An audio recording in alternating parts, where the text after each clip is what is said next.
بسم اللہ الرحمن الرحیم۔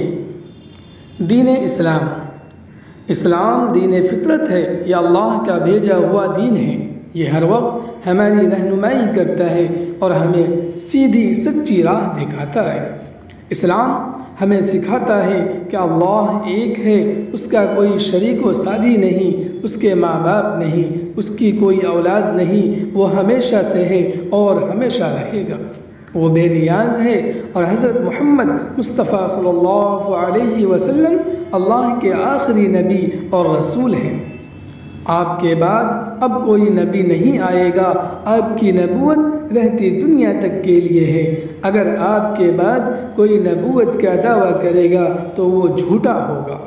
اور قرآن مجید اللہ تعالیٰ کی آخری کتاب ہے جو لوگوں کی ہدایت کے لیے اتاری گئی ہے۔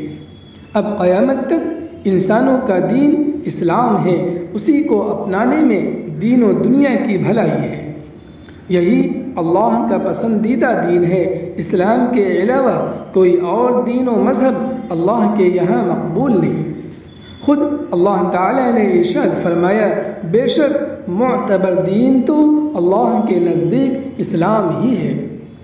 دوسری جگہ فرمایا، جو کوئی شخص اسلام کے سوا کوئی اور دین اختیار کرنا چاہے گا تو اس سے وہ دین قبول نہیں کیا جائے گا، اور آخرت میں ان لوگوں میں شامل ہوگا جو سخت نقصان اٹھانے والے ہیں۔ اللہ تعالیٰ نے دین اسلام کو آپ صلی اللہ علیہ وسلم پر مکمل کر دیا ہے۔ اللہ تعالیٰ نے اپنی کتاب میں دین کے مکمل ہو جانے کی خوشخبری دی ہے۔ اب اس میں کسی کمی و زیادتی کی گنجائش نہیں ہے۔ اللہ تعالیٰ کا ارشاد ہے، آج میں نے تمہارے لیے تمہارا دین مکمل کر دیا، تم پر اپنی نعمت مکمل کر دی اور تمہارے لیے اسلام کو دین کے طور پر ہمیشہ کے لیے پسند کر لیا۔ اسلام ہمیں زندگی گزارنے کا اچھا طریقہ سکھاتا ہے، ہر موڑ پر ہماری بہتر رہنمائی کرتا ہے۔ اسلام میں تمام خوبیاں اور بھلائیاں موجود ہیں، ہر اچھی بات کی تعلیم دیتا ہے اور ہر بری بات سے منع کرتا ہے۔ حضور صلی اللہ علیہ وسلم نے تو یہاں تک فرمایا کہ میں اس لیے بھیجا گیا ہوں کہ اخلاقی خوبیوں کو کمال تک پہنچا دوں۔ ہندوستان کا ایک بادشاہ گزرا ہے، اس کا نام اکبر ہے۔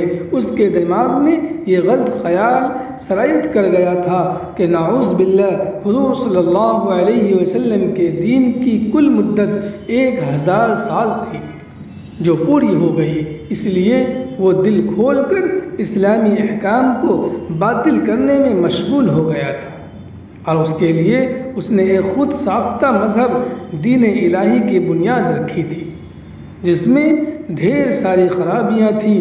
اس دین میں داخل ہونے والوں سے جو کلمہ پڑھوایا جاتا تھا اس میں لا الہ الا اللہ کے ساتھ اکبر خلیفۃ اللہ بھی شامل کیا جاتا تھا۔ شاہی محل میں ناقوس بجائے جاتے اور آگ روشن کی جاتی، مگر نماز، روزہ، حج اور زکوٰۃ سے لاپرواہی برتی جاتی تھی، بلکہ دیوان خانے میں کسی کی مجال نہ تھی کہ اعلانیہ نماز پڑھے۔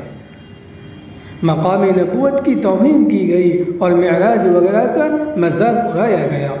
بادشاہ کو سجدہ تعظیمی کیا جاتا، قانون نکاح میں تبدیلی کی گئی، تدفین کے طریقے بدل ڈالے، ملاقات کے وقت سلام کرنے کی جو اسلامی تعلیم تھی اس کو ختم کر کے نیا طریقہ رائج کیا۔ بعض چیزیں جو حلال تھی ان کو حرام کہہ دیا اور بعض چیزیں جو حرام تھی ان کو حلال کہہ دیا۔